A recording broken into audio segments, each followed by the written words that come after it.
ധ്യാനത്തിലേക്ക് ധാരാളം മക്കൾ ഒരുമിച്ച് പോകുന്ന ഒരു പ്രത്യേക സമയമായിരുന്നു അത്. അങ്ങനെ വലിയ വലിയ കടകളിൽ ജോലി ചെയ്യുന്നവർ, ഹോട്ടലിലെ മാനേജർമാർ, എവിടെ നിന്നൊക്കെ ജോലിയിൽ നിന്ന് ഒരു അവധി കിട്ടുമോ അവിടെ നിന്നെല്ലാം ആളുകൾ ആ ധ്യാനത്തിനു വേണ്ടി എരച്ചെത്തി.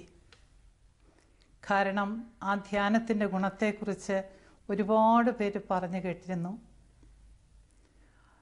അങ്ങനെയാണ് ആ പ്രത്യേക ഹോട്ടലിലെ മാനേജറും അദ്ദേഹത്തിൻ്റെ സഹപ്രവർത്തകരും കൂടെ ആ ധ്യാനത്തിൽ പങ്കെടുത്തത്.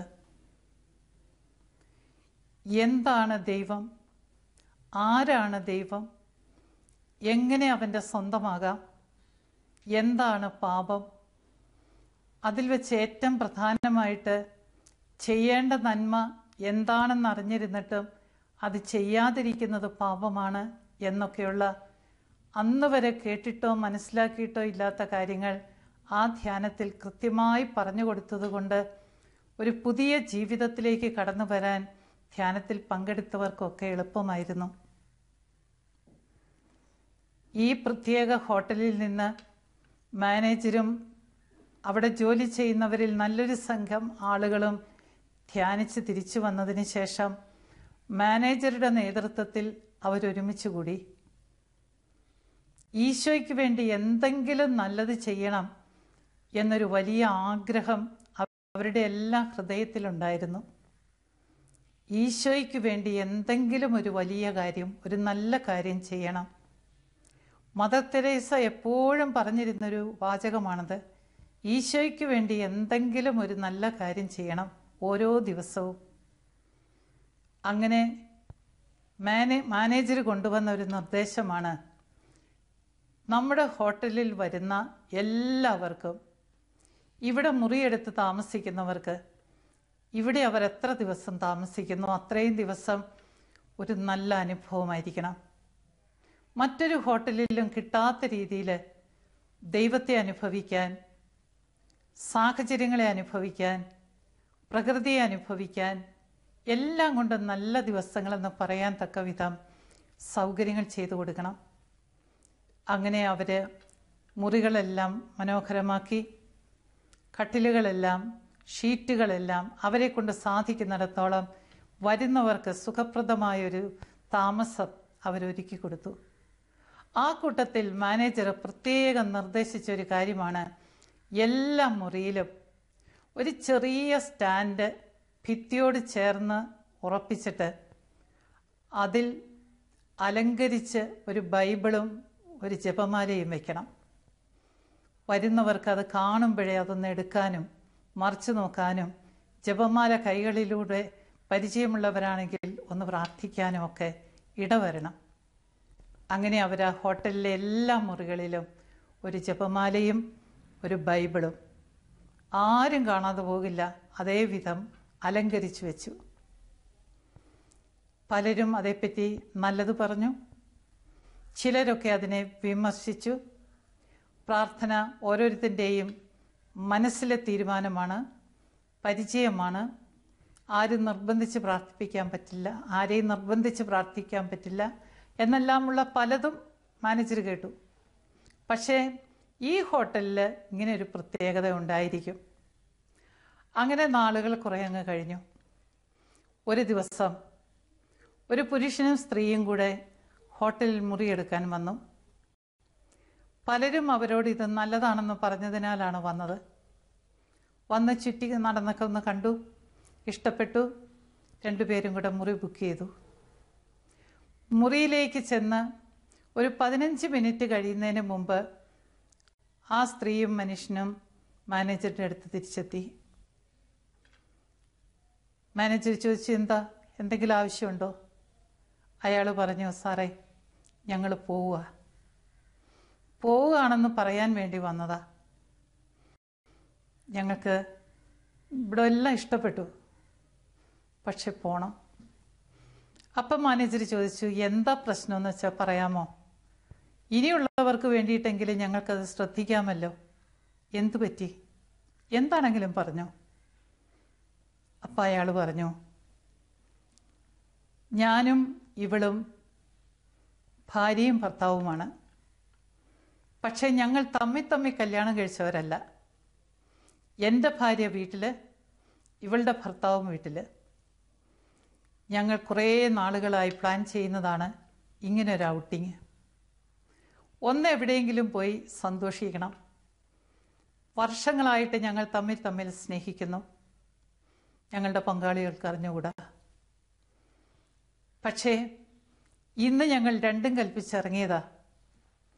ഈ ഒരു രാത്രി ഒരുപാട് കാര്യങ്ങൾ ആസ്വദിക്കണമെന്ന് കൊതിച്ചാണ് ഞങ്ങൾ വന്നത്.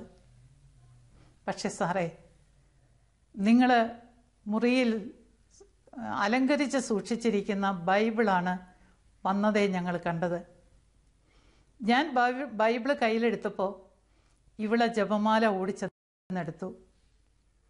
ജപമാലയിലേക്ക് നോക്കിക്കൊണ്ട് അത് തെരുതെരെ മുത്തിക്കൊണ്ട് ഇവള് കരയാൻ തുടങ്ങി. അപ്പോൾ ഞങ്ങൾക്ക് ആ ബൈബിളൊന്ന് തുറന്ന് വായിക്കണമെന്ന് തോന്നി. ആ ബൈബിള് തുറക്കാൻ ദൈവം അനുവദിച്ചതിനാൽ ആഗ്രഹിച്ച തെറ്റ് പൂർത്തിയാക്കാൻ ഞങ്ങൾക്ക് സാധിച്ചില്ല.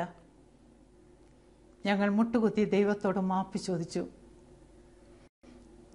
ഞങ്ങളെ അതിൽ നിന്ന് രക്ഷിച്ചത് ഈ ബൈബിള് തുറന്നു നോക്കാൻ പ്രേരിപ്പിച്ചത് ആ ജപമാലയുമാണ്. അതുകൊണ്ട് സാറ് ഞങ്ങൾക്കൊരു ഉപകാരം ചെയ്യണം. ഞങ്ങൾ പോയി ഏതാനും ദിവസം കഴിയുമ്പോൾ ഞാൻ ഇതേപോലെ ഒരു ബൈബിളും ഇതിലും മനോഹരമായൊരു ജപമാലയും വാങ്ങിക്കൊണ്ടുവന്ന് തരാം. അപ്പോൾ ഇത് ഞങ്ങൾക്ക് തന്നുവിടണം. ദൈവം ഞങ്ങളെ പരിപാലിച്ചതിൻ്റെ ഓർമ്മയ്ക്കായിട്ട് ഞങ്ങളിത് സൂക്ഷിച്ചോട്ടെ. മാനേജർക്ക് ഒരുപാട് സന്തോഷം തോന്നി. അദ്ദേഹം അവരാഗ്രഹിച്ചതനുസരിച്ച് പകരം കൊണ്ടുവരാൻ കാത്തിരിക്കാതെ അപ്പോൾ തന്നെ 2 പേർക്ക് ഓരോ ബൈബിളും ഓരോ ജപമാലയും കൊടുത്തു വിട്ടു. അദ്ദേഹമാണ് ഇതൊരു ധ്യാനാവസരത്തിൽ പരസ്യമാക്കിയത്, ആളാരെന്ന് പറഞ്ഞുകൊണ്ടല്ല. അനുദിന ജീവിതത്തിൽ നമ്മളൊക്കെ കണ്ടുമുട്ടുന്ന ചില കാര്യങ്ങളാണിതൊക്കെ. ശ്രദ്ധിക്കുന്നില്ലെന്നേ ഉള്ളൂ. ആരും ശ്രദ്ധിക്കാതെ ഇങ്ങനെ എത്ര സംഭവങ്ങൾ കടന്നു പോകുന്നു. ഈശോ പറഞ്ഞില്ലേ, നിങ്ങളുടെ നല്ല പ്രവൃത്തികൾ കണ്ട് മറ്റുള്ളവർ സ്വർഗസ്ഥനായ പിതാവിനെ മഹത്വപ്പെടുത്തത്തക്ക വിധം നിങ്ങളുടെ പ്രവൃത്തികൾ അവരുടെ മുമ്പിൽ നിറഞ്ഞു നിൽക്കട്ടെ എന്ന്. നമുക്കുള്ളൊരു വലിയ ദൗത്യമാണിത്. കർത്താവ് നമുക്ക് തന്നിരിക്കുന്ന ഒരു ദൗത്യമാണിത്. ഇതിൽ നിന്ന് ആർക്കും ഒഴിവ് കഴിവില്ല. തന്നെ എപ്പോഴും വെറുക്കുന്ന കൂട്ടുകാരൻ, എവിടെ വെച്ച് ഒറ്റയ്ക്ക് കണ്ടാലും തന്നെ ദ്രോഹിക്കുന്നവൻ, ആ കൂട്ടുകാരൻ്റെ ഉപദ്രവവും അവൻ പറയുന്ന ചീത്തവാക്കുകളും ഇവനെടുക്കാൻ പോലും സാധിക്കാത്ത വിധം ക്രൂരമായിരുന്നു. വീട്ടിൽ വന്ന് കണ്ണുനീരോടെ മമ്മിയുടെ അടുക്കൽ അവൻ ദുഃഖം പറഞ്ഞപ്പോൾ മമ്മി പറഞ്ഞു, മോനെ, നീ ഈശോയുടേതാണെന്ന് തെളിയിക്കേണ്ടത് ഇങ്ങനെയാ. എന്നിട്ട് മമ്മി അവനോട് ഏതാനും മാസം മുമ്പ് മമ്മിക്ക് അറിവായ ഒരു സംഭവം കൂടെ പറഞ്ഞു കേൾപ്പിച്ചു. ഇന്ത്യയും പാകിസ്ഥാനും 2ആയി തിരിഞ്ഞപ്പോൾ ഒരുപാട് ബഹളവും യുദ്ധവും കുത്തിക്കൊലകളും, എവിടെ വെച്ച് ഹിന്ദുവിനെ കണ്ടാലും പാകിസ്ഥാനി കൊല്ലും, എവിടെ വെച്ച് പാകിസ്ഥാനിൽപ്പെട്ട ഒരാളെ കണ്ടാലും ഹിന്ദു കൊല്ലും. അങ്ങനെ പാകിസ്ഥാനിലുള്ള എല്ലാ ഹിന്ദുക്കളും ഇന്ത്യയിലേക്ക് രക്ഷപ്പെട്ടു.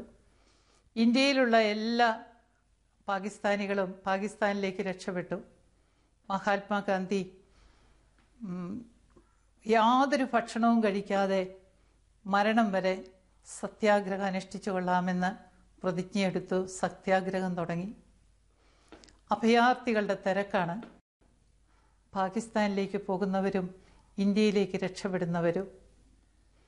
അങ്ങനെ ഒരു ഗ്രൂപ്പിൽ, പാകിസ്ഥാനിൽ നിന്ന് ഇന്ത്യയിലേക്ക് പോരുന്നവരുടെ ഗ്രൂപ്പിൽ ഒരു കൊച്ചു പെൺകുട്ടി 6 മാസം പ്രായമുള്ള തൻ്റെ കുഞ്ഞാങ്ങളയെ തോളത്തിട്ട് അവൻ്റെ മുകളിലേക്ക് കുറേ പഴന്തുണികളെല്ലാം കൂടെ വാരി വലിച്ചിട്ട് അതിർത്തിയിലേക്ക് ഓടുക, ഇന്ത്യയിലേക്ക് രക്ഷപ്പെടാൻ.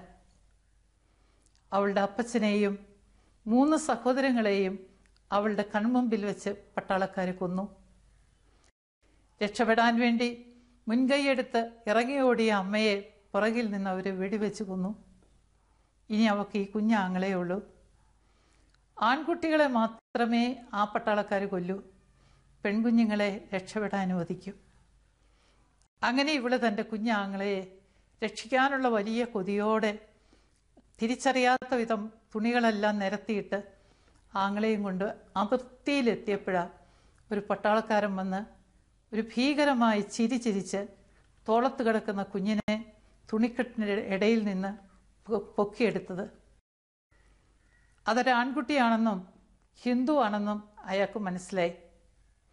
അയാൾ അതേ ഭീകര ചിരിച്ചുകൊണ്ട് ആ കുഞ്ഞിൻ്റെ 2 കാലിലും പിടിച്ച് വട്ടം വലിച്ചു കീറി. ഏതാനും മാസം പ്രായമുള്ള ആ കുഞ്ഞ് അയാളുടെ കയ്യിൽ തൂങ്ങിക്കിടന്നു. ആ കഷ്ണങ്ങൾ ദൂരേക്ക് വലിച്ചെറിഞ്ഞു. അന്ന് അവളൊരു തീരുമാനമെടുത്തു, ഞാൻ മരിക്കില്ല, ഇവനെ ഞാൻ കൊല്ലും. അതിനെനിക്കൊരു അവസരം കിട്ടിയിരുന്നെങ്കിൽ. ദൈവത്തിൻ്റെ പ്രത്യേക പരിപാലനയിൽ ഈ പെൺകുട്ടിക്ക് ഒരു കുടുംബം സ്വന്തമായിട്ട് അവളെ എടുത്ത് ദത്തുപുത്രിയാക്കി. അവളെ പഠിപ്പിച്ചു നന്നായി പഠിക്കുന്നവളായതുകൊണ്ട് അവൾ നേഴ്സിംഗ് പാസ്സായി. ഇന്ത്യയിലെ അന്നത്തെ ഏറ്റവും നല്ലൊരു ഹോസ്പിറ്റലിൽ അവളെ ജോലിക്കാക്കി. സാവധാനം അവളുടെ ഗുണം ഡോക്ടർമാർ തിരിച്ചറിഞ്ഞു. ഏത് മനുഷ്യനോ രോഗികളിൽ ആരെങ്കിലുമോ സീരിയസ് ആയി കഴിഞ്ഞാൽ മരിച്ചു പോകുമെന്ന് ബോധ്യപ്പെട്ടാൽ ഉടനെ ഇവിടെ വിളിച്ച് അയാളെ ശുശ്രൂഷിക്കാൻ ഏൽപ്പിക്കും. 100ൽ 90 രക്ഷപ്പെട്ടു പോരും. അത്രയ്ക്ക് മനോഹരമായിട്ട് അവൾ അയാളെ ശുശ്രൂഷിക്കും. അങ്ങനെയാണ് അന്ന് ഒരു 10 മണിയോടുകൂടെ പ്രധാന ഡോക്ടർ ഇവളെ ഫോണിൽ വിളിച്ചത്. വേഗം വരണം.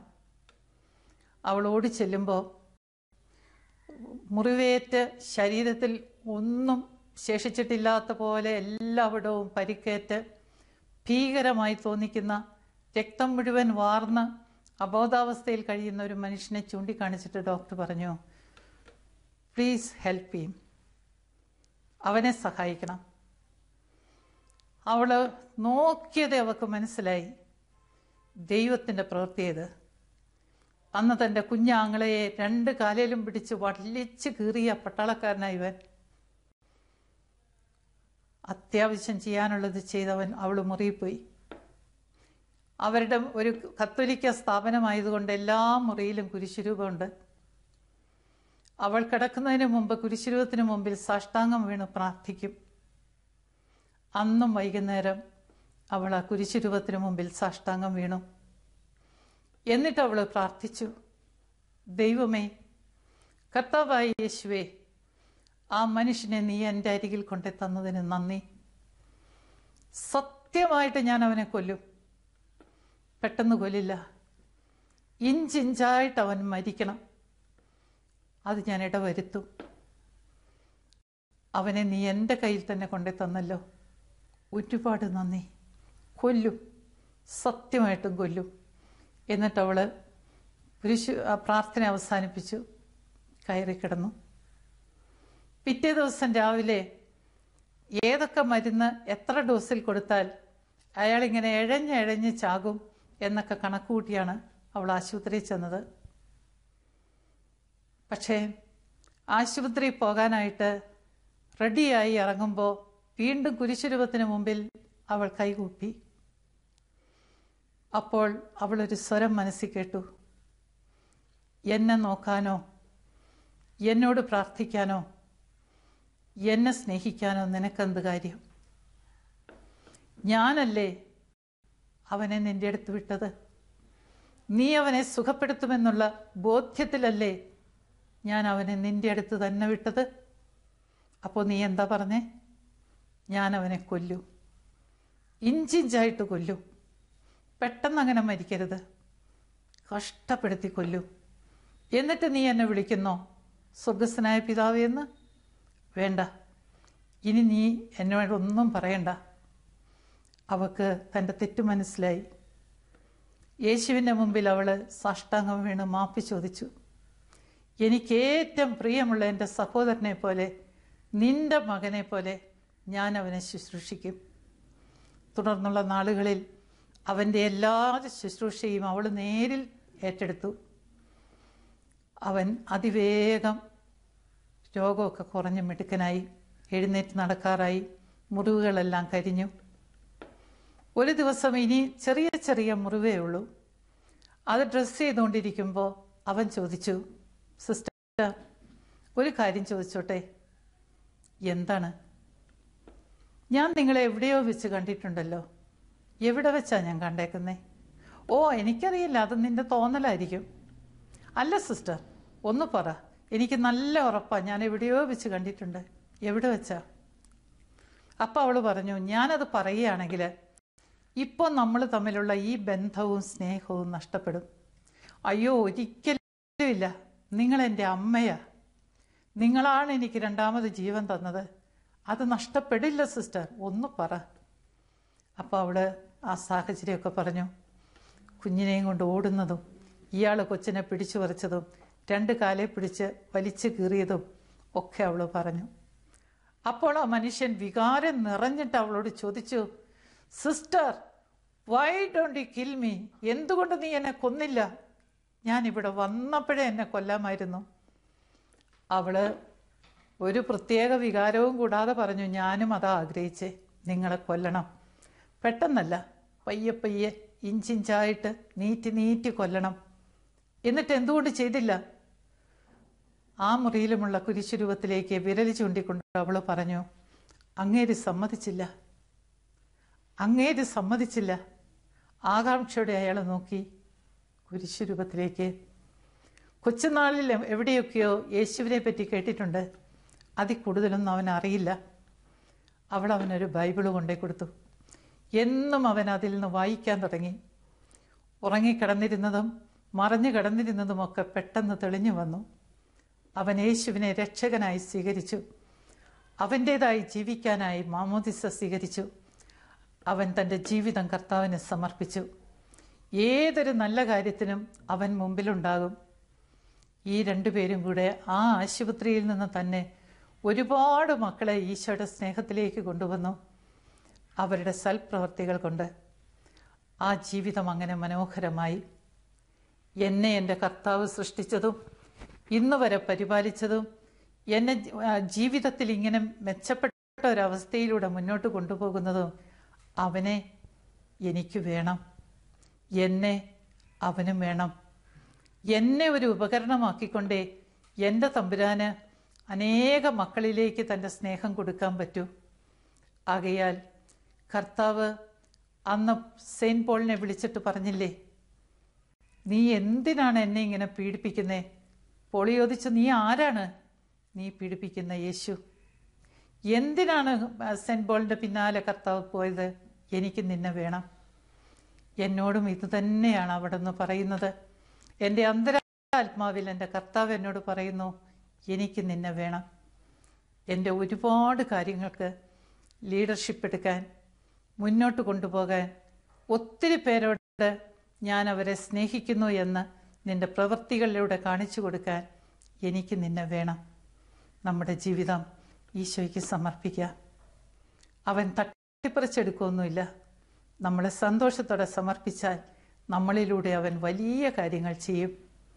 എൻ്റെ ഈശോയെ, എല്ലാവരും നിന്നെ അറിയണം, എല്ലാവരും നിന്നെ സ്നേഹിക്കണം. അതിനായി അങ്ങയുടെ ഒരു ചെറിയ ഉപകരണമായി എന്നെ സ്വീകരിക്കണമേ എന്ന് നമുക്ക് പ്രാർത്ഥിക്കാം.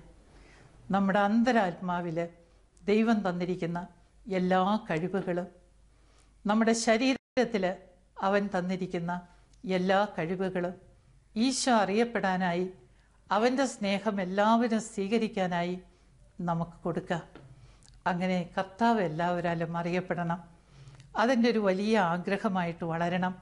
ഓരോ ദിവസവും പ്രഭാതത്തിൽ, ദിവസത്തിൻ്റെ ആരംഭ നിമിഷങ്ങളിൽ ആ തിരുസാന്നിധ്യത്തിന് മുമ്പിൽ മുട്ടുകുത്തി സാഷ്ടാംഗം വീണ് നമുക്കതിനു വേണ്ടി പ്രാർത്ഥിക്കണം. എന്നെ സ്വീകരിക്കണേ, നിൻ്റെ സ്വന്തമായി എന്നെ സ്വീകരിക്കണേ, നിൻ്റെ ഒരു പ്രേക്ഷിതനായി പ്രേക്ഷിതയായി എന്നെ സ്വീകരിക്കണേ. നമുക്ക് നമ്മെ തന്നെ അതിനെ വിട്ടുകൊടുക്കാം. തടസ്സങ്ങൾ വരുത്താതെ, എതിര് നിൽക്കാതെ, നമ്മുടെ സ്വന്തം ഇഷ്ടത്തിൻ്റെ അനുസരണമായി മുന്നോട്ട് പോകാതെ ഈശോയുടെ ഇഷ്ടം നടക്കട്ടെ, അതുമാത്രം നിറവേറട്ടെ. ഇന്നും എന്നും എല്ലായ്പ്പോഴും കർത്താവേ, അങ്ങയുടേത് മാത്രമായി ജീവിക്കാൻ എനിക്ക് കൃപ തരണം. പ്രതിഫലം ഒന്നും എനിക്ക് വേണ്ട, ഒന്നും ഞാൻ അങ്ങയോട് പ്രതിഫലമായി ചോദിക്കുന്നുമില്ല. എൻ്റെ പ്രതിഫലം നിൻ്റെ മഹത്വമാണ്. നീ മഹത്വപ്പെടാൻ വേണ്ടി മാത്രം എൻ്റെ ജീവിതം ഞാൻ സമർപ്പിക്കുന്നു. ഈ ഒരു വലിയ പ്രാർത്ഥന സദാ നമ്മുടെ ഹൃദയത്തിലുണ്ടാകണം. എന്തു വന്നാലും, എവിടെ വെച്ച് വന്നാലും, ഏതൊക്കെ സാഹചര്യങ്ങളിൽ വന്നാലും എൻ്റെ ദൈവത്തിന് എന്നെക്കുറിച്ചുള്ള പദ്ധതി നിറവേറട്ടെ എന്ന് ധൈര്യപൂർവ്വം പറയാൻ എനിക്ക് കഴിവുണ്ടാകണം. തമ്പുരാൻ പറയുന്നില്ലേ, ജെറമ്യാ പ്രവാചകന്റെ പുസ്തകത്തിൽ നമ്മോട് പറയും, നിന്റെ ജീവിതത്തെക്കുറിച്ച് എനിക്കൊരു പദ്ധതിയുണ്ട്. എൻ്റെ കർത്താവേ, ആ പദ്ധതി അതിൻ്റെ പൂർണ്ണതയിൽ രാവും പകലും സമ്പൂർണമായി നിറവേറാൻ ഇതാ എൻ്റെ ജീവിതം സമർപ്പിക്കുന്നു. വെച്ചുകെട്ടുകളൊന്നുമില്ല, മോഡിഫിക്കേഷനൊന്നുമില്ല. എൻ്റെ ഇഷ്ടം നടക്കണമെന്ന് ഞാൻ നിർബന്ധം പിടിക്കില്ല. എങ്ങനെ എന്നെ ഉപയോഗിക്കണമെന്ന് അങ്ങ് തീരുമാനിക്കേ, എവിടെ വെച്ച് ഉപയോഗിക്കണമെന്നും അങ്ങ് തീരുമാനിക്കേ. ഒന്നേ ഞാൻ ആഗ്രഹിക്കുന്നുള്ളൂ, ഈ ലോകത്തും പരലോകത്തും അങ്ങ് മഹത്വപ്പെടാൻ. ഈ നിസ്സാരമായ എൻ്റെ ജീവിതം അതിൻ്റെ എല്ലാ കഴിവുകളോടും കൂടെ സമർപ്പിക്കുന്നു. പരിശുദ്ധ അമ്മയോടൊപ്പം നമുക്കും പറയാം, ഇതാ അങ്ങയുടെ ദാസൻ, ഇതാ അങ്ങയുടെ ദാസി, അങ്ങയുടെ ഇഷ്ടം പോലെ സംഭവിക്കട്ടെ. ആമേൻ.